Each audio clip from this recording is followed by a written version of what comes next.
Hello students. तो आज हम द ब्रह्मपुत्र बेसिन के बारे में पढ़ेंगे। हमने कल गंगा बेसिन के बारे में पढ़ा था। The river Brahmaputra has its own origin in Tibet.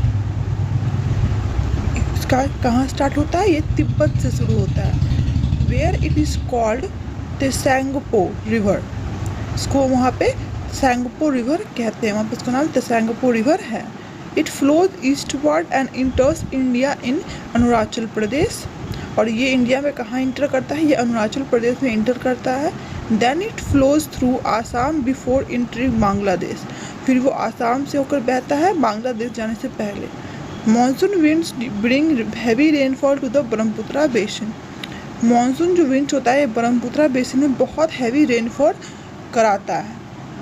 Sometimes the heavy rainfall floods the river and its surrounding area. तो कभी कभी इसी कारण बाढ़ भी आता है, फ्लड्स भी आ जाता है, इतना ज़्यादा बारिश होता है तो। But the silt produced by heavy flooding is good for crop such as rice and jute. लेकिन फ्लड से जो फर्टाइल होता है सॉइल वो अच्छा होता है राइस और जूट के लिए। Near the sea the Brahmaputra begins to break into small branches called distributaries. Sea के पास जाके वो बहुत सारी डिस्ट्रीब्यूटरीज में डिवाइड हो जाती है Brahmaputra. The same happens with the Ganga as it reaches the sea. ऐसा ही सेम गंगा के साथ भी होता है जब वो सी के पास रीच करती है तो। Together the branches form a triangular swampy area nose and as delta. तो इस साथ में वो ब्रांचेज निकलता है ट्रायंगुलर, जो उसको हम डेल्टा कहते हैं। The delta form by Ganga and Brahmaputra near Bay of Bengal known as Sundarban delta. तो ये जो डेल्टा दोनों मिला के बनाता है इसको हम लोग किस नाम से जानते हैं? सुंदरबन डेल्टा के नाम से जानते हैं। It is the largest delta in the world. और ये वर्ल्ड का सबसे लार्जेस्ट डेल्टा भी है। तो अब हम देखेंगे 10 सतलज बेसिन के बारे में। The river Sutlej originates in Tibet near the Mansarovar lake. यहाँ जो रिवर सतलज है ये भी तिब्बत के पास ही मानसरोवर लेक के पास इसका ऑरिजिनेट होता है, इसका स्टार्ट होता है। It flows through the Himachal Pradesh to enter Punjab and Haryana.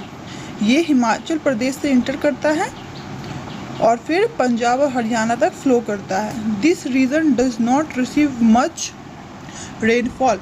Farmers depend on canals rivers dams for water. तो ये जो एरिया होता है जो सतलज बेसिन का, इसमें उतना रेनफॉल नहीं होता है उतना रेनफॉल जितना गंगा बेसिन और ब्रह्मपुत्र बेसिन में होता है। तो यहाँ लोग वाटर के लिए, फार्मर्स वाटर के लिए किस पे डिपेंड है? कैनाल्स पे, रिवर्स पे, डैम्स पे, इस सब पे ज़्यादा डिपेंडेंट है। The climate of Sutlej basin is very hot in summer and extremely cold in winter. और सतलज बेसिन का जो क्लाइमेट होता है वो गर्मी में बहुत ज़्यादा गर्म और ठंडी में बहुत ज़्यादा ठंडा होता है। The famous Bhakra Nangal dam has been build on Sutlej. और जो सबसे फेमस है इंडिया का भाखरा नंगल डैम, ये भी सतलज रिवर के ऊपर ही बना है। It provides electricity and water for irrigation. ये हमें इलेक्ट्रिसिटी प्रोवाइड करता है और वाटर भी प्रोवाइड करता है इरीगेशन के लिए। The Indira Gandhi canal which starts from the Sutlej provides water to dry areas of Rajasthan. और जो इंदिरा गांधी कैनाल है जो स्टार्ट होता है सतलज से, वो वाटर प्रोवाइड करता है राजस्थान में जहाँ पानी का बहुत दिक्कत होता है। Wheat, rice, sugar cane, cotton are the main crops grown in the region. और जो वीट है, राइस, शुगर केन, ये सब यहाँ का मेन क्रॉप जहाँ पे फार्मर्स कल्टिवेट करते हैं। Some of the important cities in this region are. कुछ सबसे इम्पॉर्टेंट सिटीज़ जो रीजन का है वो क्या है? अमृतसर, चंडीगढ़, जलंधर, पटियाला, लुधियाना एंड अम्बाला। ये इस रीजन का सबसे इम्पॉर्टेंट सिटीज़ है। अब स्टूडेंट्स हम ना नॉर्दर्न प्लेन्स का इम्पोर्टेंस देखेंगे। Importance of the northern plains. The soil of the plain is very fertile for growing crops. यहाँ का फर्टाइल क्रॉप बहुत अच्छा फर्टाइल सॉइल होता है क्रॉप्स ग्रो करने के लिए।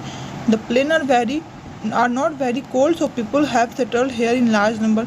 यहाँ बहुत ज़्यादा ठंड नहीं, जैसे पोल्स के पास होता है तो यहाँ लोग लार्ज नंबर में यहाँ पे स्टे करते हैं।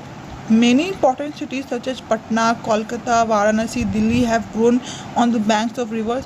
बहुत इंपॉर्टेंट जो सिटीज़ है वो भी इसके बैंक पे बसा हुआ है, बैंक पे सेटल है। There is a good network of roads and railway in the northern plains. यहाँ पे रोड्स और रेलवे का बहुत अच्छा नेटवर्क है। ये क्योंकि लैंड यहाँ पे फ्लैट होता है, बहुत अच्छा नेटवर्क है रोड का और ट्रेन रेलवेज़ का। This help in transporting the food and the other things produced here to other parts of the country. तो यहाँ पर ट्रांसपोर्टिंग भी बहुत अच्छा हो जाता है क्योंकि फ्लैट लैंड है तो कोई दिक्कत नहीं होता है। तो students that's all for today.